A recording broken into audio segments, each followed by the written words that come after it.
नमस्कार दोस्तों, स्वागत है आप सभी का मेरे हिस्ट्री चैनल हिस्ट्री हब में। आज हम गुप्त काल के विषय में जानेंगे और एमसीक्यूज़ के माध्यम से गुप्त काल को रिवाइज करने की कोशिश करेंगे। ये जो हमारा विषय है ये टीजीटी, पीजीटी या फिर नेट के एग्ज़ाम्स में बहुत ज़्यादा पूछा जाता है और हम इसको प्रश्नों के माध्यम से जानने की कोशिश करेंगे। इसमें हम बहुत सारे अभिलेखों का जिक्र करेंगे। कुमारगुप्त के बहुत सारे अभिलेख हैं, स्कंदगुप्त के बहुत से अभिलेख हैं, चंद्रगुप्त द्वितीय के बहुत सारे अभिलेख हैं, हरिसेन की प्रयाग प्रशस्ति है समुद्रगुप्त को लेकर। हम उसके ऊपर सारी आज चर्चा करेंगे और प्रश्नों के माध्यम से देखेंगे कि किस तरह से वहाँ से प्रश्न भी बनते हैं। तो पहला प्रश्न है, बंधु वर्मन किस गुप्त शासक का सामंत होने के साथ साथ दासपुरा का प्रशासनिक अधिकारी था। अब ये जो दासपुरा जो शहर है, जो नगर है, ये आधुनिक इसका जो नाम है वो है मंदसौर। ये इसका पुराना नाम है दासपुरा, यानी कि प्राचीन नगर है जिसका नाम है दासपुरा, लेकिन इसका आधुनिक नाम है मंदसौर। अब ये जैसे ही मंदसौर आता है शब्द, तो मंदसौर के साथ आपको सबसे पहले दिमाग में आ जाना चाहिए गुप्त शासक कुमारगुप्त प्रथम का नाम। कुमारगुप्त प्रथम का एक हमको यहाँ से अभिलेख मिलता है मंदसौर से, और ये जो मंदसौर है यहाँ पर से हमको एक अभिलेख प्राप्त होता है जिसमें बंधु वर्मन जो दासपुरा का प्रशासनिक अधिकारी है, कुमारगुप्त का सामंत है, और ये बंधु वर्मन रेशम की बहुत प्रशंसा करता है और कहता है कि नारी चाहे जितनी सुंदर हो वो रेशम के वस्त्र पहने बिना बाहर नहीं निकलती। तो एक तरह से एडवर्टीजमेंट करता है और इसी को लेके एमपीपीएससी में अभी कुछ ही दिन पहले एमपीपीएससी का एग्ज़ाम हुआ था प्रीलिम्स। उसमें पहला ये जो प्रश्न है ये कुछ अलग तरीके से पूछा गया था। उसमें ये पूछा गया था कि ऐसा कौन सा अभिलेख है जो पहला विश्व में एडवर्टीजमेंट करने के लिए जिसको जाना जाता है। तो एक तरह से रेशम का एडवर्टीजमेंट करता है और ये विश्व में पहला इसको माना गया है। एमपीपीएससी में क्वेश्चन थोड़ा दूसरे तरीके से आया था और उसमें पूछा था कौन सा अभिलेख है, तो दासपुरा का अभिलेख है। और इसमें ये अभिलेख है किसका, आप ये जान लीजिए। हमारे जो नेट के एग्ज़ाम और टीजीटी और पीजीटी के एग्ज़ाम होते हैं उसमें थोड़ा सा अलग से क्वेश्चन आते हैं, अलग तरह से आते हैं। तो उसके लिए आप ये जान लीजिए कि ये जो अभिलेख है ये बंधु वर्मन का है। बंधु वर्मन ने इसमें ऐसी प्रशंसा की है और इस अभिलेख के पाठ्य को वत्स भट्टी ने तैयार किया था। तो ये एक बहुत ही महत्वपूर्ण तथ्य है आपके लिए। वत्स भट्टी ने इसके अभिलेख को तैयार किया था।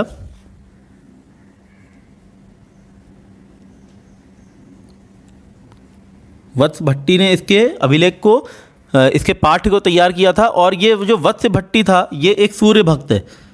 तो ये भी एक बहुत महत्वपूर्ण एक तथ्य है, क्योंकि यहाँ पे इसी समय एक सूर्य मंदिर के निर्माण का हमको जिक्र मिलता है, एक उल्लेख मिलता है। एक श्रेष्ठी है, श्रेष्ठी का संगठन है, वो नगर में एक सूर्य मंदिर का निर्माण कराती है और उसके लिए आर्थिक सहायता देती है। अब ये जो मंदिर है ये वज्रपात के कारण काफ़ी इसको क्षति पहुंच जाती है कुछ आने वाले समय में, और इसका जो जीर्णोद्धार है ये वत्स भट्टी को सौंपा जाता है। तो यहाँ से हमको याद रखना है मंदसौर में क्या है, एक सन टेम्पल भी है, और इस सन टेम्पल का जो निर्माण कराया है वो किसने कराया है, वो एक श्रेणी के संगठन ने कराया है। दूसरा प्रश्न है, हरिसेन द्वारा रचित समुद्रगुप्त की प्रयाग प्रशस्ति के विषय में गलत का चयन करें। पंक्ति 19 और 20 में समुद्रगुप्त की दक्षिण विजय का उल्लेख मिलता है। दूसरा ऑप्शन है पंक्ति 21 में पुष्पनगर पर कब्जे का उल्लेख मिलता है। तीसरा ऑप्शन है पंक्ति 22 में 5 सीमांत प्रांतों का वर्णन है। और चौथा है पंक्ति 24 में उन विदेशी राजाओं का उल्लेख है जिन्होंने समुद्रगुप्त की अधीनता स्वीकार की थी। तो हमको पता है कि उसने दक्षिण में भी विजय की थी, लेकिन दक्षिण के जो विजय करने के बाद जो उसके प्रांत थे दक्षिण के, वो उसने अपने प्रत्यक्ष अधिकार में नहीं लिए थे, और उस एक पूरी पॉलिसी को हम बोलते हैं ग्रहण मोक्षानुग्रह, यानी कि उसको विजित करके उसने उनको अपने अधीन करके उनका राज्य वापस लौटा दिया था। तो इसकी जो हमको विजय का उल्लेख मिलता है समुद्रगुप्त की दक्षिण विजय का, ये 19 से 20 में मिलता है, एकदम सही बात है। लेकिन ये जो पंक्ति 21 में पुष्पनगर लिखा है, हालांकि जो पंक्ति 21 है इसमें हमको जो विजय का उल्लेख मिलता है वो मिलता है आर्यवर्त का। हमको इसमें मिलता है आर्यवर्त के उसने बहुत से राजाओं को झुका दिया था, बहुत से राजाओं को उसने युद्ध में हराया था, उनका हमको उल्लेख मिलता है। और ये जो पुष्पनगर है इस पे कब्जे का उल्लेख हमको मिलता है पंक्ति नंबर 14 में। तो पंक्ति नंबर 14 में हमको पुष्पनगर के कब्जे का उल्लेख मिलता है। और ये नगर जो पुष्पनगर है इसको शायद कन्नौज या पाटलिपुत्र समझा गया है, और इसके ऊपर अभी भी डिबेट है, ये अभी भी श्योर नहीं है कि कन्नौज था या पाटलिपुत्र था। और पंक्ति 21 में हमको आर्यवर्त के कई शासकों के विनाश कर दिया ऐसा हमको उल्लेख जो मिलता है उसमें से बहुत सारे जो शासक हैं जैसे रुद्रदेव है या चंद्रवर्मन है, नागसेन, नागदत्त हैं, इन सब के हमको नाम मिलते हैं। और पंक्ति 19 और 20 में जो दक्षिण विजय करता है इसमें भी हमको बहुत सारे राजाओं के नाम मिलते हैं, जैसे कांची के विष्णुगोप है। हालांकि नेट में एक बार पूछा जा चुका है उसके समुद्रगुप्त के समय में दक्षिण में किस किस प्रांत में कौन कौन राजा था, तो कांची के विष्णुगोप हैं, अवमुक्त के नीलराज हैं, वेंगी के हस्तिवर्मन है, इन सब के नाम कई बार पूछ लिए जाते हैं। तो हमको याद क्या रखना है, ये जो समुद्रगुप्त की जो प्रयाग प्रशस्ति है बहुत ज़्यादा महत्वपूर्ण है, यहाँ से प्रश्न बनते हैं। और ये पंक्तियाँ हमको याद रखनी किस पंक्ति में कहाँ का विजय का उल्लेख है। तो 24 जो पंक्ति है, पंक्ति नंबर 24, उसमें विदेशी राजाओं का उल्लेख है जिन्होंने समुद्रगुप्त की अधीनता को स्वीकार किया था। और 5 सीमांत प्रांतों का भी हमको वर्णन मिलता है पंक्ति नंबर 22 में। तो इस तरह से हमारा जो आंसर हो जाएगा वो हो जाएगा ऑप्शन बी, क्योंकि इसमें पंक्ति 21 नहीं पंक्ति 14 होना चाहिए था। तीसरा प्रश्न है, प्रयाग प्रशस्ति के अनुसार समुद्रगुप्त की तीक्ष्ण बौद्धिकता के समक्ष कौन से देवता भी लज्जित नजर आते हैं। तो ऐसा हरिसेन, क्योंकि हरिसेन क्या है, कवि है, और ऐसा बोला गया है कि कवि क्योंकि राजा के लिए लिख रहा है, अपने राजा के लिए लिख रहा है, तो कुछ ना कुछ अतिशयोक्ति तो लिखेगा। हालांकि इससे हमको ये ज़रूर पता चलता है कि समुद्रगुप्त बहुत ज़्यादा बौद्धिकता रखता था, लेकिन अब क्योंकि देवता से उसका सामना किया जा रहा है, मतलब ऐसा बताया जा रहा है कि देवता भी उसके आगे लज्जित हो जा रहे हैं, तो एक तरह से अतिशयोक्ति है। हालांकि ये जो प्रश्न है इसका ऑप्शन दिया है इंद्र, अग्नि, वरुण और बृहस्पति। तो इसमें जो आंसर हो जाएगा वो हो जाएगा बृहस्पति, क्योंकि बृहस्पति जो थे ये आचार्य हैं और इनकी बौद्धिकता से ही इनकी तुलना की गई है, और बोला गया है कि इनकी तीक्ष्ण बौद्धिकता के आगे जो बृहस्पति थे वो भी लज्जित नजर आते थे। ऐसा प्रयाग प्रशस्ति में हमको हरिसेन बताते हैं। चौथा प्रश्न है, महरौली से प्राप्त अभिलेख के विषय में गलत का चयन करें। यह एक लौह स्तंभ पर लिखा है जिसकी भाषा संस्कृत है और किसी चंद्र नाम के शासक का उल्लेख करता है। दूसरा ऑप्शन है, चंद्रगुप्त द्वितीय का नाम उसके सिक्कों में चंद्र मिला और दिल्ली भी उसके अधिकार क्षेत्र में था, इसलिए लेख में जो चंद्र शासक है उसको चंद्रगुप्त द्वितीय माना गया।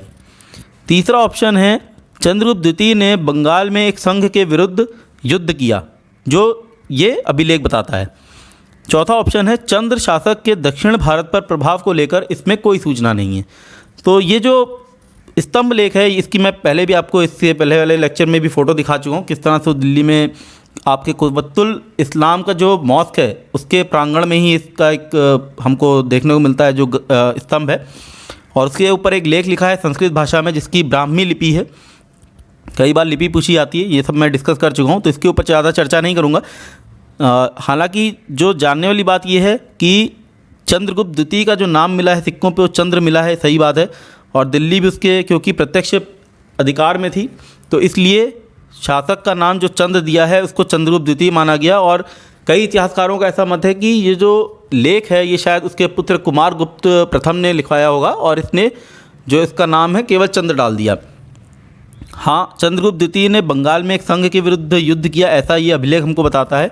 और चंद्र शासक के दक्षिण भारत पर प्रभाव को लेकर इसमें कोई सूचना नहीं है, ये चीज़ एकदम गलत है और यही हमारा आंसर हो जाएगा, क्योंकि दक्षिण भारत पर प्रभाव को लेकर इसमें सूचना मिलती है और ये अभिलेख बताता है कि ये जो शासक है चंद्र, इसका प्रभाव दक्षिण भारत में भी राज्य में था। और हमको पता है कि चंद्रगुप्त द्वितीय ने वाकाटक शासक से अपनी बेटी प्रभावती गुप्ता का विवाह किया था और काकुत्स्थवर्मन वहाँ पे भी इसने इस तरह से हमको सूचना मिलती। कालिदास जाता है और कालिदास आके बताता है कि वो जो वहाँ का शासक है वो एकदम चिंता मुक्त होकर बिल्कुल अपने विलास में डूबा रहता है और वो अपना जो शासन है वो मान के चलता है कि वो चंद्रगुप्त द्वितीय के अधीन है। तो इस तरह से दक्षिण पर प्रभाव था और ये अभिलेख हमको इसकी जानकारी भी देता है, इसलिए ये जो ऑप्शन है ये गलत हो जाएगा। हालांकि चंद्रगुप्त द्वितीय के बारे में थोड़ा सा और बताता हूँ, वो एक वैष्णव था और ये जो लौह स्तंभ है ये भी वैष्णव धर्म से जुड़ा हुआ है और चंद्रगुप्त द्वितीय की उपाधि थी परम भागवत। और इसमें ये जो स्तंभ लेख है इसमें और भी कई छोटे छोटे अभिलेख उत्कीर्ण किए गए हैं और इन अभिलेखों में से एक जो अभिलेख है वो है अनंगपाल तोमर का। अनंगपाल तोमर का 11वीं सदी का अभिलेख है, 11th century AD. 11th century AD में अनंगपाल तोमर का अभिलेख है जो कि दिल्ली की स्थापना की चर्चा करता है। तो ये एक महत्वपूर्ण तथ्य है, इसको आप नोट डाउन कर सकते हैं अलग से। 5वां प्रश्न है, गुप्त शासक रामगुप्त की ऐतिहासिक प्रामाणिकता हमें किस स्रोतों से मिलती है? ये बहुत सारे ऑप्शन दिए हुए हैं, आंसर हमें कोड में देना है क्योंकि बहुत सारे स्रोतों में ऐसा मिलता है हमको। देवी चंद्रगुप्तम, काव्य मीमांसा, श्रृंगार प्रकाश, रघुवंश, संजन ताम्रपत्र या मजमत उल तवारीख। तो देवी चंद्रगुप्तम सबसे पहले जान लेते हैं, ये किसने लिखी है? विशाखा दत्त ने लिखी है। और इसी में हमको सबसे पहले रामगुप्त की कहानी जानने को मिलती है कि किस तरह से समुद्रगुप्त के बाद, विशाखा दत्त ने लिखी, किस तरह से, एक नाटक है ये, किस तरह से समुद्रगुप्त के बाद जो है वो 2 भाई होते हैं, रामगुप्त और चंद्रगुप्त, जिसमें से रामगुप्त जो है वो बड़ा है और वो 370 ईस्वी में राजा बनता है, 375 ईस्वी तक वो राज करता है। और किस तरह से उसके शासन में बाहरी विदेशी शक्तियों का आक्रमण होता है और वो अपनी पत्नी ध्रुव देवी को दे देता है बदले में कि उसका राज्य सुरक्षित हो सके। जो ये बात होती है संधि के लेके, या हो सकता है शायद उसने ऐसे दिया हो। तो जो इसका छोटा भाई है चंद्रगुप्त, उसको ये अच्छा नहीं लगता और ये जाके जो विदेशी शक्तियां हैं उनके ऊपर आक्रमण करके उनका वध करता है।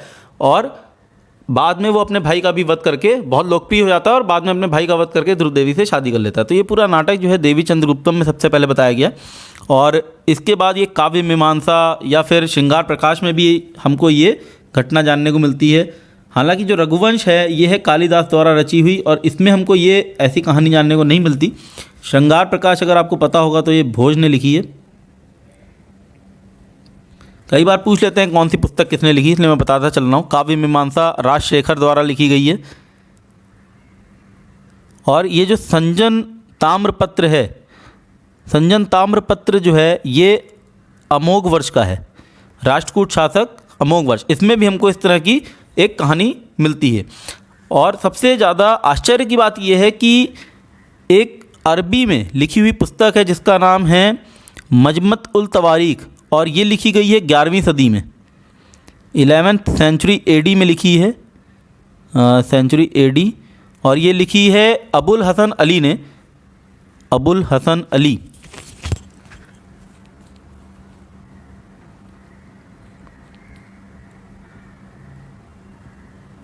अबुल हसन अली ने लिखी है और इसमें इसने सीधे सीधे नाम तो नहीं लिया चंद्रगुप्त और रामगुप्त, लेकिन इसमें इसने जो नाम लिए 2 भाइयों की सेम कहानी बताई जो विशाखा दत्त ने अपनी नाटक में बताई देवी चंद्रगुप्तम में, सेम यही चीज़ बताई है उसने, नाम बस खाली चेंज कर दिए हैं। एक का नाम रखा है बर्क मारीश और एक का रवाल रखा है।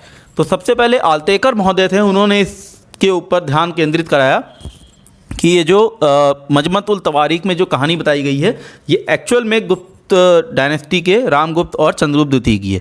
तो इस तरह से जो हमारा ऑप्शन हो जाएगा वो होना चाहिए 1, 2, 3, 5 और 7, 5 और 6, यानी कि लास्ट वाला ऑप्शन। इसके अलावा और भी बहुत सारे स्रोत मिलते हैं हमको, अभिलेखीय स्रोत मिलते हैं, जैसे एक मैंने संजन ताम्रपत्र बताया। इसके अलावा और भी 2 अभिलेखीय स्रोत मिलते हैं हमको जो कि राष्ट्रकूट शासक गोविंद से रिलेटेड हैं। आप मुझे कमेंट सेक्शन में बताएंगे वो कौन से 2 अभिलेख हैं और कौन से गोविंद की मैं बात कर रहा हूँ, क्योंकि राष्ट्रकूट शासक में गोविंद बहुत सारे हुए हैं। तो कौन से गोविंद की मैं बात कर रहा हूँ और किसके कौन से वो अभिलेख हैं। क्वेश्चन नंबर 6 है, गुप्त काल में केंद्रीय प्रशासन के विषय में गलत का चयन करें। साम्राज्य का विभाजन प्रांतों में किया जाता था जिसको भुक्ति कहा जाता था। दूसरा ऑप्शन है भुक्ति के अधिकारी को उपरिक कहा जाता था। तीसरा ऑप्शन है उपरिक की नियुक्ति सीधे सम्राट द्वारा होती थी। और चौथा ऑप्शन है पुंड्रवर्धन के उपरिक चिरादत्त की नियुक्ति चंद्रगुप्त द्वितीय ने की थी। तो साम्राज्य जो था पूरा का पूरा प्रांतों में विभाजित होता था, सही बात है, जिसको भुक्ति कहते थे। और आगे चल के ये जो भुक्ति है ये कई सारे जिलों में विभाजित होती थी जिसको विषय कहा जाता था। तो विषय कहा जाता था भुक्ति के बाद। और ये जो विषय होते थे इनके जो अधिकारी होते थे उसको विषयपति बोलते थे। और इन विषयपतियों की जो नियुक्ति है वो प्रांतपति करते थे, यानी कि जो गवर्नर थे या जो जिसको हम बोलते हैं उपरिक थे वो करते थे। तो भुक्ति के अधिकारी को उपरिक कहा जाता था। और ये उपरिक जो है ये विषय के अधिकारी विषयपति की नियुक्ति करता था। लेकिन इस उपरिक की जो नियुक्ति है ये सम्राट द्वारा होती थी, सीधे सम्राट जो है उपरिक की नियुक्ति करता था। ये एकदम सही बात है। पुंड्रवर्धन एक भुक्ति है कहाँ पे? बंगाल में। बंगाल में एक भुक्ति है पुंड्रवर्धन जिसका उपरिक है चिरादत्त। चिरादत्त उपरिक है, सही बात है, लेकिन इसकी नियुक्ति चंद्रगुप्त द्वितीय ने नहीं की।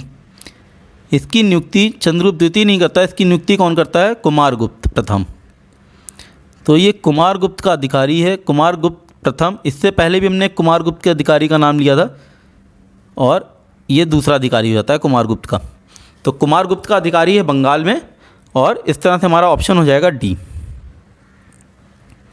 7वां प्रश्न है, प्रयाग प्रशस्ति के रचयिता कवि होने के साथ साथ संधि विग्रहक भी थे। 2 स्टेटमेंट है, आपको बताना है कौन सा सही है। और दूसरा स्टेटमेंट है उदयगिरी, ये उदागिरी लिख गया है, उदयगिरी अभिलेख है ये। उदयगिरी अभिलेख में चंद्रगुप्त द्वितीय के संधि विग्रहक वीरसेन शब के विषय में वर्णन है कि वो एक कवि भी थे। तो इसमें बताना है हमको सही क्या है। हालांकि प्रयाग प्रशस्ति के रचयिता सबको पता है हरिसेन है, और हरिसेन एक कवि थे, और कवि होने के साथ साथ वो एक कुमारामात्य भी थे और महादंड नायक भी थे और संधि विग्रहक भी थे। अब ये जो संधि विग्रहक है, ये ऐसा एक पद हुआ करता था जो विदेशी तथा अन्य राज्यों से संबंध या फिर युद्ध की घोषणाएं समाप्ति या फिर संधियों का संचालन करते थे। तो प्रयाग प्रशस्ति के जो रचयिता थे हरिसेन, ये संधि विग्रहक भी थे, ये कवि भी थे, ये महादंड नायक भी थे और ये कुमारामात्य भी थे। एकदम सही बात है। दूसरा है उदयगिरी अभिलेख में हमको एक संधि विग्रहक का नाम मिलता है वीरसेन शब, और ये चंद्रगुप्त द्वितीय का ही अधिकारी है और ये एक कवि भी थे। तो ये दोनों एकदम सही हैं। इस तरह से हमारा ऑप्शन हो जाएगा दोनों सही, डी ऑप्शन। और इन दोनों अभिलेखों को अगर हम देखें तो इन दोनों अभिलेखों के आधार पर ऐसा लगता है कि जो संधि विग्रहक के पद होते थे उस पर जो अधिकारी बैठता था वो कई अधिक क्षमताओं का धनी होता था। केवल वो उसके अंदर 1-2 क्षमताएं नहीं होती थी, केवल उसके अंदर कुछ पॉलिटिकल डिसीजन लेने की जो कैपेबिलिटी है, जो कुछ ऐसी क्षमताएं हैं, वो होने के साथ साथ वो कई सारी क्षमताओं का धनी होता था, कई सारे उसके अंदर हुनर होते थे। 8वां प्रश्न है, नीचे दिए गए फाहियान के भारत विवरण में से क्या सही नहीं है? अब ये फाहियान जो है ये बहुत ज़्यादा इंपॉर्टेंट किसी भी एग्ज़ाम के लिए आया है। किसके समय में ये आया है? चंद्रगुप्त द्वितीय के समय में। ये हमें याद रखना है, चंद्रगुप्त द्वितीय के समय में आया है। लेकिन ये भी याद रखना है कि चंद्रगुप्त द्वितीय के समय में तो आया है, उस समय भारत का विवरण ज़रूर देता है, लेकिन ये उस समय कौन राज्य कर रहा है किसी भी राजा का ये उल्लेख नहीं करता। तो ऑप्शन क्या क्या है मैं बताता हूँ आपको। भारत में मृत्युदंड नहीं था ऐसा वो बोलता है, दंड विधान मृदु थे, मकान का पंजीकरण करना अनिवार्य था, भारत में मदिरालय नहीं है, यहाँ के लोग मदिरा का सेवन नहीं करते, राज कर्मचारी वैतनिक थे। इनमें से गलत क्या है? इसमें से ऐसा क्या है जो उसने नहीं बताया, या क्या ऐसा है जो उसने बताया लेकिन यहाँ पे गलत लिखा हुआ है, हमको ये बताना है। तो भारत में मृत्युदंड नहीं थे, दंड विधान मृदु थे, एकदम सही बात है ये। जिस समय वो आता है उस समय यहाँ पे, हालांकि वो बोलता भी है कि ये ब्राह्मण का देश है जहाँ लोग सुखी और समृद्ध हैं और दंड विधान बहुत ही मृदु थे, इसके बावजूद अपराध नहीं होते थे, ऐसा वो बोलता है कि अपराध भी नहीं होते थे। मकान का पंजीकरण करना अनिवार्य था, ये एकदम गलत बात है। मकान का पंजीकरण करना अनिवार्य नहीं था, लेकिन इसके बावजूद लोग जो है वो महादंड नायक के पास या न्यायपालिका में नहीं जाया करते थे, ऐसा वो बोलता है। भारत में मदिरालय नहीं है, यहाँ के लोग मदिरा का सेवन नहीं करते, सही बात है। और राज कर्मचारी वैतनिक थे, ये भी सही बात है। और संपूर्ण देश के लोग किसी जीवित प्राणी की हत्या नहीं करते थे, ऐसा भी वो बोलता है। मांस, मदिरा या प्याज लहसुन का प्रयोग नहीं करते थे। क्रय विक्रय के लिए कौड़ियों का प्रयोग किया जाता था। हालांकि ये जो मांस मदिरा की बात वो करता है, वो ये भी बोलता है कि केवल चांडाल्य जो हैं वो इसके अपवाद हैं और उनको समाज से बहिष्कृत माना जाता है, उनको समाज का हिस्सा नहीं माना जाता। और पाटलिपुत्र के का वो भ्रमण करता है। पाटलिपुत्र में उसने अशोक का महल देखा और उसकी भव्यता से प्रभावित होकर वो कहता है कि इसको जो है ज़रूर किसी दैत्य ने बनाया होगा, ये इंसानों के बस का कार्य नहीं लगता।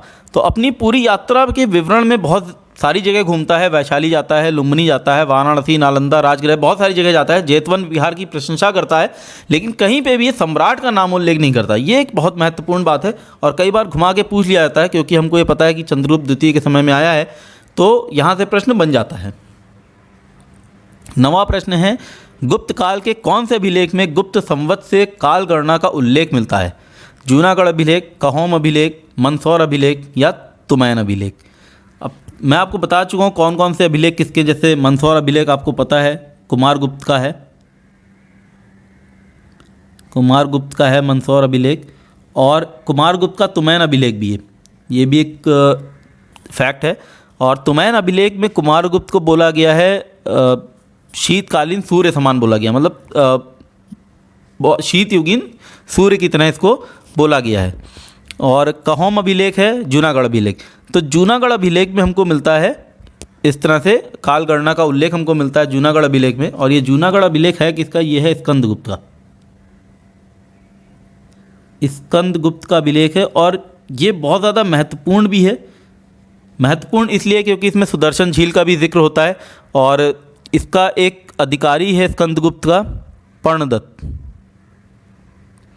पर्णदत्त अधिकारी है जो कि सुदर्शन झील का बांध की मरम्मत करवाता है और यहाँ का प्रांतपति है जूनागढ़ का। और जूनागढ़ का अभिलेख इसलिए भी महत्वपूर्ण है क्योंकि इससे हमें ये पता चलता है कि कुमारगुप्त ने सौराष्ट्र का जो प्रांत है वो हुणों से जीत के अपने राज्य में मिला लिया था, या हो सकता है पहले से मिला हो, स्कंदगुप्त ने इसको मिला लिया था अपने राज्य में हुणों से जीत के।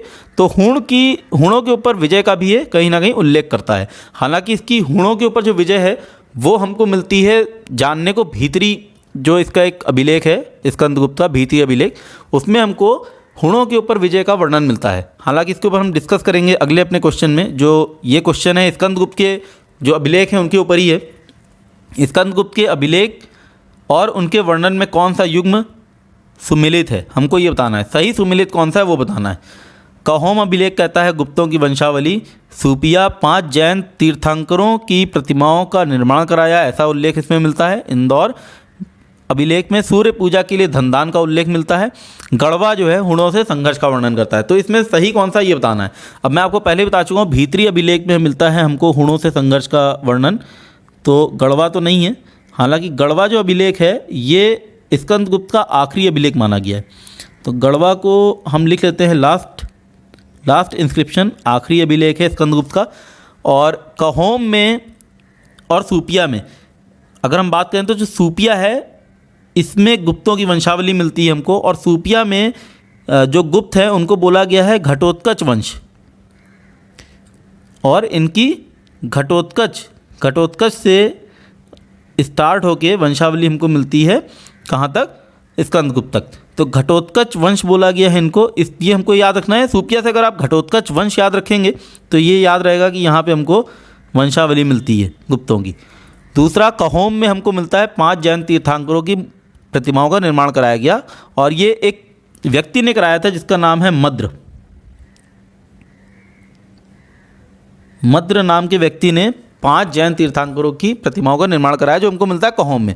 तो एक तरह से मैच द फॉलोइंग में भी कभी कभी पूछा जा सकता है, तो इस तरह से अगर मैच द फॉलोइंग करना पड़ जाए तो ये है। और इंदौर में हमको मिलता है सूर्य पूजा के लिए धनदान का उल्लेख। और ये हैं कहाँ, ये बहुत ज़्यादा इंपॉर्टेंट है। मैं आपको बताता हूँ भीतरी जो है ये है यूपी में, यूपी के गाज़ीपुर ज़िले में है भीतरी। और बाकी आप मुझे बताइएगा कमेंट सेक्शन में। इंदौर तो अपने नाम से पता चल रहा है एमपी में, लेकिन बाकी आप सूपिया और कहोम कहाँ कहाँ हैं ये आप मुझे कमेंट सेक्शन में बताइए। और ये मेरे वीडियो लेक्चर का आज आखिरी प्रश्न था। उम्मीद करता हूँ आपको पसंद आया होगा। हालांकि गुप्त वंश पूरा कंप्लीट तो नहीं होता इससे, लेकिन कुछ रिवीजन ज़रूर हो जाता है। और मैं कोशिश करूँगा इसी तरह के प्रश्न गुप्त वंश के ऊपर और लाता रहूँ। और हम कोशिश करेंगे कि ये जो गुप्त वंश है ये एटलीस्ट इतना हमारी इतनी इसके ऊपर पकड़ बन जाए कि कोई भी प्रश्न अगर आए तो हम उसको आसानी से हल कर सकें। तो मिलता हूँ आपसे अगले लेक्चर में, तब तक के लिए धन्यवाद।